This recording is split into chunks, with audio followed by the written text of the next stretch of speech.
Hello student, स्वागत है आपका अतुल एकेडमी क्लासेज में। हम लोग क्लास 12th की फ़िज़िक्स कर रहे हैं। तो आज जो हमारा अध्याय है, आज जो हमारा चैप्टर है वो है चैप्टर 3 फिज़िक्स की क्लास में। जो आज का चैप्टर है वो है चैप्टर 3 जिसका नाम है विद्युत धारा।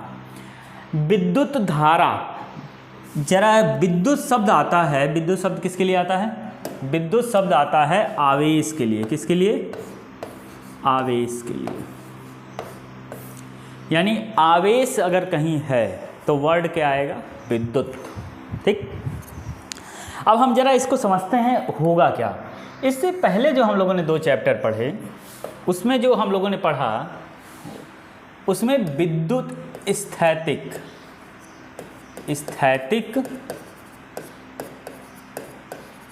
विद्युत स्थैतिक विद्युत पढ़ा। स्टैटिक पोजीशन थी, स्टैटिक इसे इंग्लिश में कहते हैं स्टैटिक। स्टैटिक का मतलब होता है स्थिर। यानी जब भी आपका आवेश, यानी आवेश कैसा रहे, आवेश हमारा अगर स्थिर है तो हमारे 2 चैप्टर थे।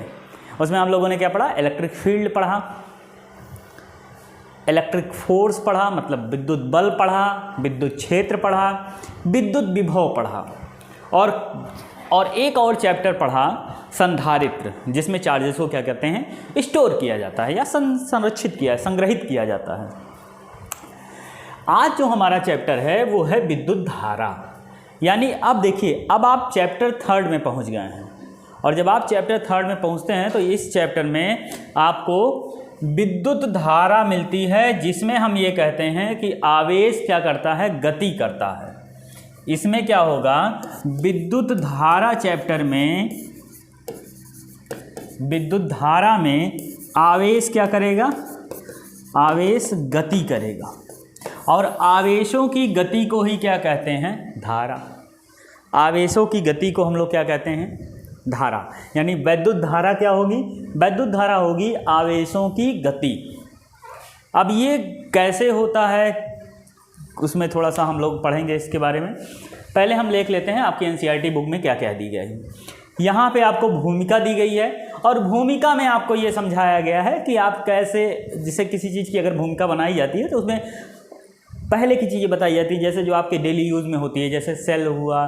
जैसे यहाँ पर एक चीज़ दिया हुआ है कि गतिमान आवेश धारा का निर्माण करते हैं। जरा समझिए, विरामावस्था में माना गया है किसको? आवेशों को स्वतंत्र रूप से किस में माना जाता है? स्टैटिक पोजीशन, यानी विरामावस्था, जो कि आप बात कर रहे थे यहाँ पे। ठीक, लेकिन अगर आप बात करें यहाँ पे, ऐसी धारा प्रकृति में बहुत सी स्थितियों में पाई जाती है। यानी ये जो धारा होती है ये प्राकृतिक रूप से, देखिए जब आपके बादल गरजते हैं, बिजली तड़कती, बिजली गिरती है जिसे आप कहते हैं, तो जनरली हम लोग प्राकृतिक रूप से तो वहीं से प्राप्त करते हैं, लेकिन प्राप्त क्या करते हैं वो हमारे लिए भयंकर होती है।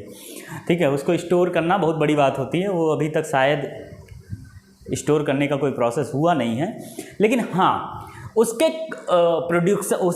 जैसे ही वो प्रोडक्शन होता है उसको शायद उसके कई छोटे से फॉर्म को क्या करते हैं आप थोड़ा सा कहीं से यूज कर सकते हैं। अदरवाइज़ वो जो लाइट गिरती है आपके यहाँ, जो बिजली गिरती है, वो बहुत ही ज़्यादा क्या होती है? हाई वोल्ट की होती है, जिसे स्टोर करने के लिए अभी तक कोई क्षमता बनी नहीं। हाँ, कुछ जगहों पे अभी आविष्कार चल रहे थे कि उसको स्टोर करके कुछ अपने यूज़ के लिए बनाई जाए, क्योंकि वो बहुत ही ज़्यादा वोल्ट की होती है, तो उसका हम लोग कई जगह पे डिस्ट्रीब्यूट कर सकते हैं।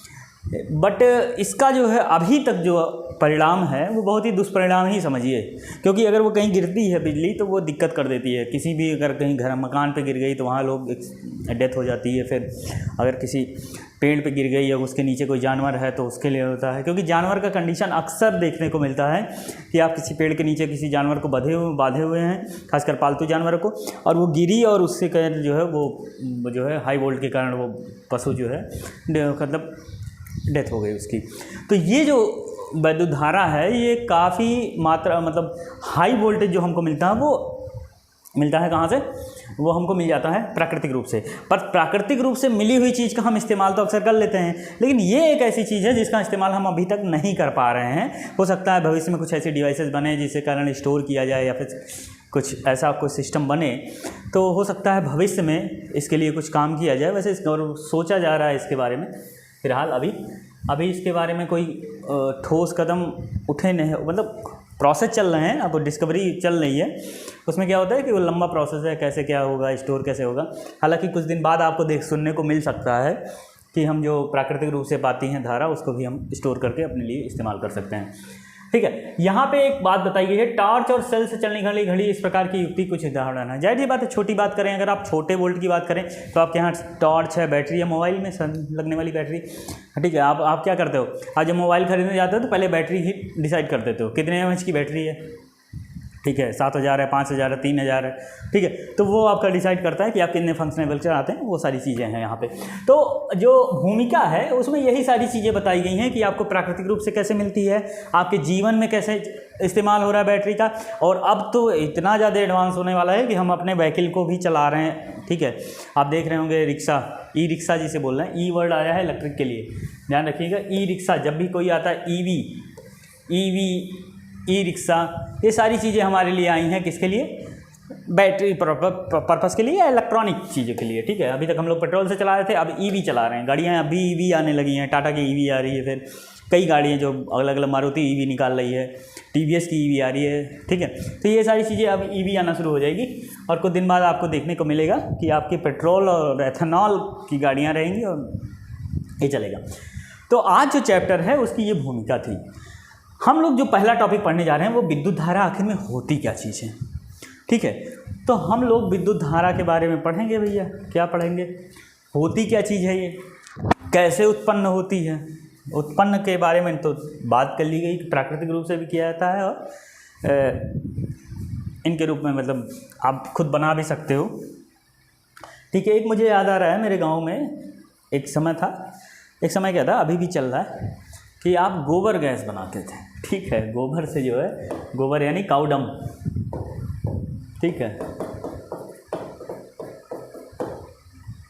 ठीक है, तो इसमें क्या था कि आप इलेक्ट्रिकल एनर्जी को क्या करते थे, कन्वर्ट कर लेते थे।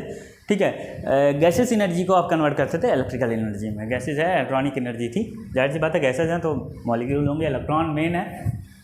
ठीक है, इलेक्ट्रॉन ही क्या है, मेन है, तो motion of the charge is known as.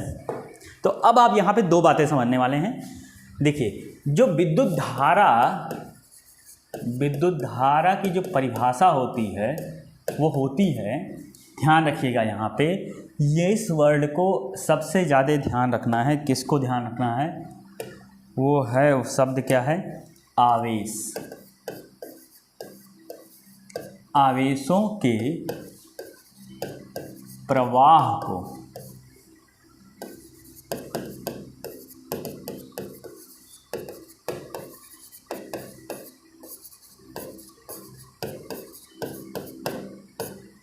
अब जरा यहाँ पे समझिएगा, यहाँ पे शब्द दिया गया है आवेशों, यानी यहाँ पे जो शब्द दिया गया है वो क्या दिया गया है, आवेशों के प्रवाह को। ध्यान ये बात देने वाली है कि आवेश पॉजिटिव भी होते हैं और निगेटिव भी होते हैं। आवेश क्या होते हैं, पॉजिटिव भी होते हैं और निगेटिव भी होते हैं। तो आवेश यहाँ पे कौन सा होगा ये हमें सोचना है। पॉजिटिव वाला भी होता है और निगेटिव वाला भी होता है, तो हम किसके प्रवाह को कहें।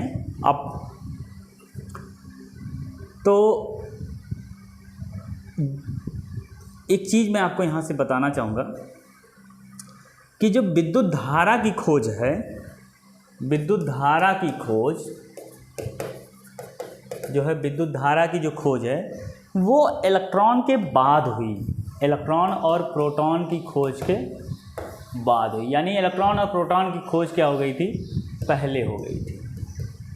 और लगभग 150 या 200 साल, मुझे क्लियर नहीं है, लेकिन ये है बात, सही भी है ये, कि आप 200 साल बाद जो है किसकी खोज होती है, विद्युत धारा की। कितने साल बाद, लगभग 200। ठीक है, अब ये लगभग 200 मतलब का आपका ये 150 भी हो सकता है। ठीक है, तो इतने दिन तक जो कहानी चल रही थी, ठीक है, वो इलेक्ट्रॉन और प्रोटॉन की खोज यानी पहले हो गई, और धारा की खोज क्या हुई, बाद में हुई। जब धारा की खोज हुई तो पाया ये गया कि हमारे पास दो टर्मिनल होते हैं, एक पॉजिटिव और एक निगेटिव। तो इलेक्ट्रॉन हमेशा फ्लो करते हैं पॉजिटिव से निगेटिव की तरफ। कौन फ्लो कर रहा है? इलेक्ट्रॉन। लेकिन धारा हमेशा किधर से फ्लो करती है? पॉजिटिव से निगेटिव की तरफ। ये पॉजिटिव है भाई, ये क्या है? पॉजिटिव। पॉजिटिव से निगेटिव की तरफ हमेशा कौन फ्लो करती है? धारा। और निगेटिव से पॉजिटिव कौन फ्लो करता है? Current, sorry electron. करंट किधर फ्लो करती है? पॉजिटिव से निगेटिव। और निगेटिव से पॉजिटिव कौन जाता है? इलेक्ट्रॉन। अब बात ये समझने वाली है कि आवेश अगर बोला जा रहा है, ध्यान रखिएगा डिफिनीशन कभी भी आप विद्युत धारा की लिखेंगे तो विद्युत धारा की में आवेश बोलेंगे, ना कि इलेक्ट्रॉन बोलेंगे। इलेक्ट्रॉन हो सकता है, कंडीशन है उसके साथ, होता क्या है, हो सकता क्या है। अब यहाँ समझिएगा, आवेश इसलिए बोला जा रहा है कि इन दोनों की वैल्यू यानी परिमाण जो होता है, इन दोनों का जो परिमाण है, ये जो वैल्यू है वो है 1.6 इंटू 10⁻⁻90, यानी पावर सेम है। पावर सेम है, बस यहाँ पे निगेटिव लगा तो इलेक्ट्रॉन, पॉजिटिव लगा तो प्रोटॉन। तो अब बात करते हैं कि कारण क्या है यहाँ आवेश लिखने का। कारण ये आपको यहाँ से दिख रहा होगा। अगर आप इलेक्ट्रॉन बोलते हैं तो जिधर आदमी जा रहा है उधर ही ना काम होगा। इधर अगर इलेक्ट्रॉन जा रहा है तो मोशन ऑफ द करंट इधर होना चाहिए, बट करंट किधर पाई गई? पॉजिटिव से निगेटिव। तो आप ये भी तो नहीं कह सकते कि पॉजिटिव का मोशन हो रहा है। मोशन पॉजिटिव का अगर कराओगे तो यहाँ पे एक कॉन्सेप्ट ये है, कॉन्सेप्ट क्या कहता है कि आप मास ऑफ इलेक्ट्रॉन और मास ऑफ प्रोटॉन के बारे में अगर बात करें तो मास ऑफ इलेक्ट्रॉन का हम वैल्यू नहीं लिख रहे हैं, 9.1 को छोड़ो, आप सीधे 10 की पावर पे ध्यान दो। 10 की पावर ये होती है 10⁻31। ये किसके लिए है? इलेक्ट्रॉन के लिए। लेकिन मास ऑफ प्रोटॉन यानी प्रोटॉन का जो द्रव्यमान है वो 10⁻27 है। आप यहीं पे अंदाज़ा लगा लीजिए कि 4, ठीक है, यानी 4 जीरो, 3 जीरो और 1, ये लगभग 1000 गुना के बराबर है किसका द्रव्यमान? प्रोटॉन का। यानी अगर इलेक्ट्रॉन 1 किलो का है तो लगभग इसकी वैल्यू जो आती है वो आती है 1839। उसकी वैल्यू क्या है? 1839। कई बुक में 36 लिखा है, कई बुक में 36। ये लगभग 36 से यानी 1836 से लेकर के 1839 किलोग्राम तक की वैल्यू इसकी नापी गई है प्रोटॉन की। किसकी? प्रोटॉन की। अगर ये किलोग्राम में है तो यहाँ पे इलेक्ट्रॉन कितना किलो का होगा? 1 किलो का। यानी 1 किलो अगर कौन है? इलेक्ट्रॉन है, तो प्रोटॉन का उसके अपेक्षा मान कितना होगा? 1836 या लगभग। तो बात यहाँ समझने वाली है कि इतनी हैवी चीज़ यानी प्रोटॉन का द्रव्यमान बहुत ज़्यादा है, प्रोटॉन का द्रव्यमान बहुत ज़्यादा है और इलेक्ट्रॉन का द्रव्यमान बहुत कम है। और आपने एक चीज़ नोटिस किया होगा कि प्रोटॉन पाए जाते हैं न्यूक्लियस में। कहाँ? एक मिनट, इसको हम लोग थोड़ा सा सही कर लें। प्रोटॉन कहाँ पाए जाते हैं? नाभिक में। कहाँ पाए जाते हैं? नाभिक में। और इलेक्ट्रॉन पाए जाते हैं नाभिक के बाहर। और एक चीज़ और आप जानते हैं, एक तो इसका क्या है? हैवी वेट, ठीक, और दूसरा नाभिकीय आबंध। नाभिकीय बल लिखने ज़्यादा सही रहेगा, नाभिकीय बल। अब यहाँ समझिएगा, एक तो आदमी का वेट ज़्यादा, ऊपर से आदमी बंधा भी है किससे? बहुत टाइटली। तो जाहिर सी बात है इसका मोशन तो होगा ही नहीं, इसका जो है मूवमेंट होगा नहीं। अब बात करते हैं इनका। ये भाई साहब हैं लगभग लाइट पार्टिकल। मतलब क्या है लाइट पार्टिकल? मतलब हल्का पार्टिकल। हल्का, ध्यान रखिएगा जब भी आप वर्ड हल्का बोलते हैं तो आप कंपैरेटिव डिग्री होती है, आप इंग्लिश में पढ़ेंगे तो इसको कंपैरेटिव डिग्री कहते हैं। एक से कंपेयर कर रहे हैं आप दूसरे को, तो कंपैरेटिव डिग्री में लाइट का मतलब होता है हल्का। अगर आप किसी से कंपेयर करें तो यहाँ हल्का किसके केस में लिखा गया है? प्रोटॉन के। तो इलेक्ट्रॉन क्या है? पहली चीज़ तो हल्का है, पार्टिकल है, और दूसरा चीज़ है ये बाहर रहता है तो इस पर इलेक्ट्रोस्टैटिक फोर्स लगता है, इलेक्ट्रोस्टैटिक, ठीक। इस पर क्या कहता है? इलेक्ट्रोस्टैटिक कह लेते हैं, या तो फिर इसे इलेक्ट्रोमैग्नेटिक फोर्स कह सकते हैं। वैसे यहाँ पे आप कहेंगे इलेक्ट्रोस्टैटिक, क्योंकि ये देखिए अगर पॉजिटिव में प्रोटॉन है और बाहर इलेक्ट्रॉन है तो इन दोनों के बीच लगने वाला यानी चार्जेस के बीच लगने वाला बल को हम लोग क्या कहते हैं, कूलॉम बल, उसे क्या कहते हैं, कूलॉम्बियन फोर्स। ठीक है, तो अब यहाँ समझिए नाभिक के बाहर है, साथ में ये किन से फोर्स से बना है, इलेक्ट्रोस्टैटिक। नाभिकीय बल की अपेक्षा